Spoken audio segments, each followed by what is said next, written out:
Alright guys, continuing right along with it, we're going to do some of the seal tiles here. And as you can see, like I've been going through and baking the lighting, just using the Unreal default presets here.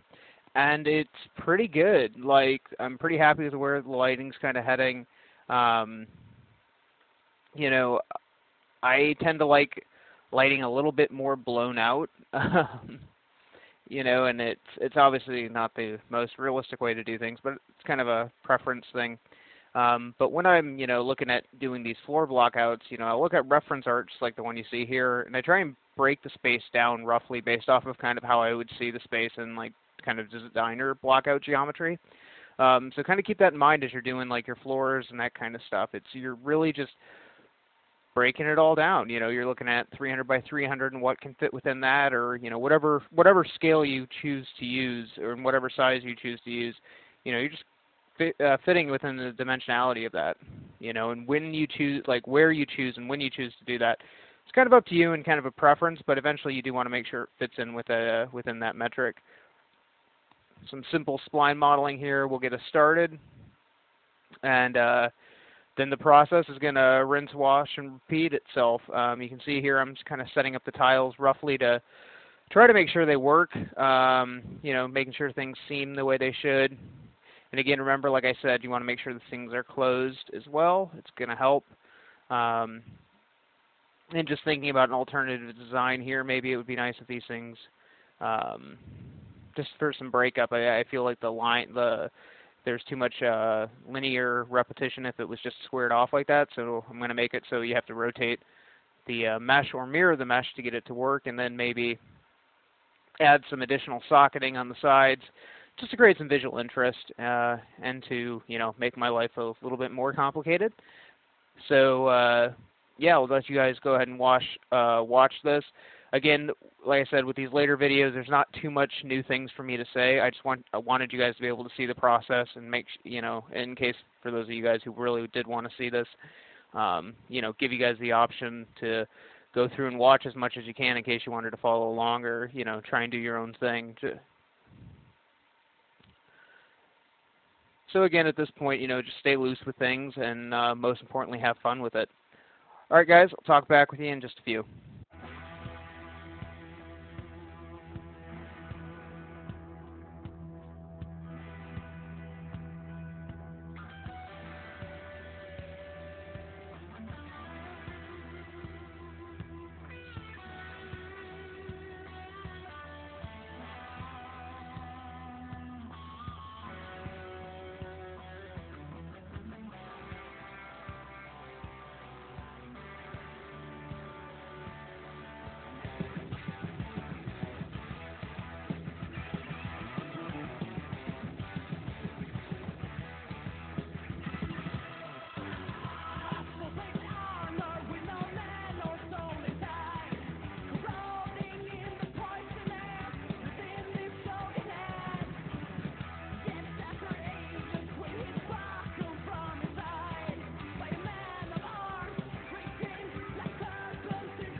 Whoever appeals to the law against his fellow man is either a fool or a coward.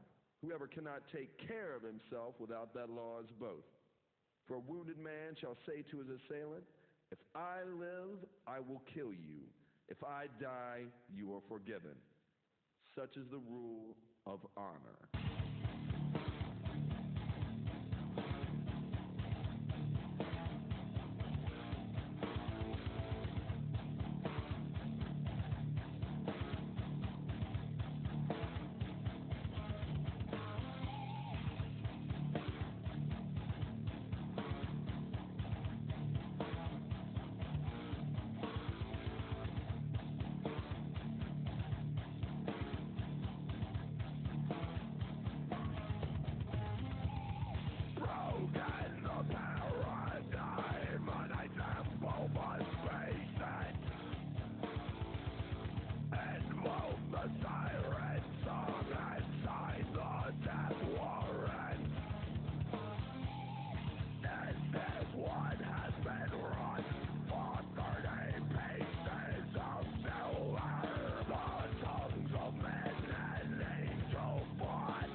All right, I'm going to probably run out of heavy metal at some point. So just something to keep in mind. This asset, I followed my scale reference, right? Like I had a rough idea of how big it was going to be and whatnot. But sometimes you need to scale your assets, right? Like you just have to, or you could re-export it. You're going to scale it in one program or another. So, I like to keep it. If I'm going to do the scaling, I'll do it in Unreal because Unreal is going to retain that scaling information. The other thing that Unreal allows you to do is it allows you to do negative scaling. It allows you to mirror assets. Trust me when I say, thank God for this feature because otherwise you'd have to make three of every or two of every kind of asset you make in a lot of cases, and it's a huge pain in the ass. Uh, so I'm so happy they put that in. It was really nice to see them listening to like artists or really listening to people who are going to consume their product. That was a really good thing to kind of see. I was really happy with that. And again, just going to keep placing stuff. And, I'm not sure these things line up 100%. To be honest, I think I actually end up having to tweak it, and I think I end up tweaking it off camera, which is fine. But this gives me just a kind of what I'm basically doing is just getting a rough kind of mass in to understand the ceiling height, seeing like, maybe it needs to be a little lower, maybe it needs to be higher. You know, I again, when it comes to like nailing down things for scale, um, what feels correct to someone who's shorter is different than to someone who's taller, and vice versa. And that's not an exaggeration. I'm absolutely dead serious on this.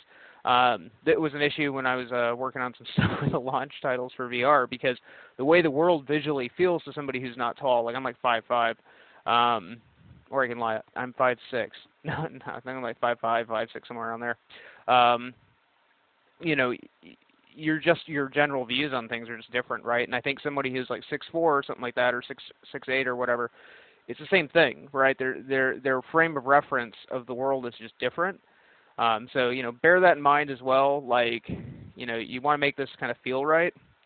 So again, early on, I kind of had a general idea of what I wanted the spacing to kind of feel like for this. So for me, you can see me kind of playing with these openings, really just trying to rough things in, trying to see where I can seam things. Again, I'm not worried too much about if everything's 100%, has a corner trim or any of that kind of stuff, because honestly, in the grand scheme of things, it doesn't really matter. Once we bake this with the AO and the lighting and stuff, and once we throw the decals on, everything's going to just kind of sit together. So, don't get too hung up on things not being one for one. And what I'm basically doing there is I'm taking some of the, texture alterations I did off the wall, and I'm putting them onto the ceiling, just kind of help give it that moldy kind of feeling, help the environment sit a little bit better together. And again, when you're looking at things at this point in Unreal, like until they're lit, it's kind of hard to get a final understanding of the way they're going to be, like the way they're actually going to look. So keep that in mind as well. The other thing I'm going to try and do here is I feel like the normal map isn't reading intense enough. So there's a couple different ways you can fix this. I'm doing an overlay, and I don't think I actually show here me knocking out the blue channel. Oh yeah, I do. Good for David. Sometimes I forget that. But luckily in this I didn't. So you knock out the blue channel and you set the normal map to overlay. Sometimes that'll help. Bump offset also could help. I don't think I actually ended up keeping the bump offset. I kind of do a little bit of bump offset stuff, and we talk about it in the in the intro to game design stuff. But I'm with the VR stuff, you kind of want to keep things as simple as you can. The other thing I was checking was to see if the normals were flipped. They weren't. There's a quick bake. That didn't happen that fast. It took like 5 minutes. But obviously I'm not going to record me baking. That's just asinine. So again, I'm going to play a little bit with the bump offset. Bump offset takes a height map and basically offsets the texture visually. It works on some things and other things not so well. It works really well if like you have like bricks and that kind of thing, or recessed textures, or stuff you can't get like directly 90 degrees to. It's a simple offset node, bump offset node. It takes two vectors along with a height map, texture coordinates. pretty straightforward to use. And again, if you need to see it, we go over it, so don't worry too much about it if you're just following this and seeing this for the first time. It should be pretty good.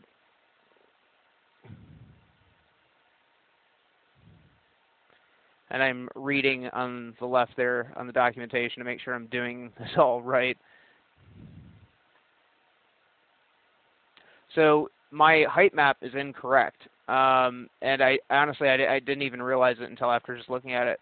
The black in there is setting a weird number on that. It should have been 128. Like I think the base value for it's a 128 gray texture. Now again, there's definitely a visual difference, right? Like you can see it, but you can see it because I'm A/Bing it, right? And you kind of get a sense of a little bit of offset, but for me, it's not enough. Like I'm evaluating, is this enough for me to actually warrant the cost of the offset? And I don't remember in this recording if I actually show me deleting it off or not, but I end up nuking it out because it wasn't necessary for this, which is fine because again, it's important to try things, and so we're getting pretty close here. Like it's amazing, like because this, I think I spent like 2 or 3 weeks on this or something like that. I wasn't working on it full time, obviously, but it's funny to kind of just see the early stages again, like in kind of a recap, because it's nice to see the idea that kind of get worked on and kind of get flushed out a lot. And I'm kind of getting some ideas like roughly in Photoshop here. Like I'm just looking at things that I think might be kind of cool to do. Maybe play around with some gradients. At any point, like if you want to try something, take a screenshot, throw it into Photoshop really quick. You don't need to worry too much about messing anything up. Photoshop's a great tool. Like you can really do a lot with it, and it really gives you some really good information pretty quickly.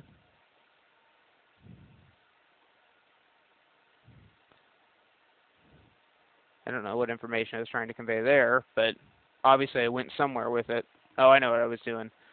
I was saying I need squiggly shit at the corners. So, yep, that's my high-tech solution to stuff, guys. That's how I roll. But again, these overhangs, these vertical things, these shadow casting elements and stuff are huge. So I definitely recommend you playing around with it and adding them in. So. Awesome, guys. Again, I know this is a lot of information to kind of see, a lot of visual information to see. If you guys are like literally watching every single one of these videos, it's a ton of info. And,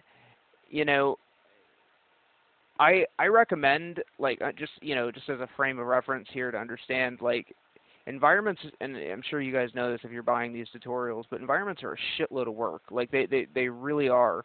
I think like a lot of companies, you kind of, if you're familiar with games and stuff, like oftentimes like things like programming and stuff is typically considered like slightly more valuable, not even slightly, like substantially more valuable than art. And it always strikes me as weird because, in terms of effort and the amount of visual stuff that you see, art is really complicated. That's another reason why I want to show all of this stuff, is so you guys can actually have an understanding of like how much goes into it, especially if you're a little newer to this. So keep on rocking, guys, and we'll just keep on going.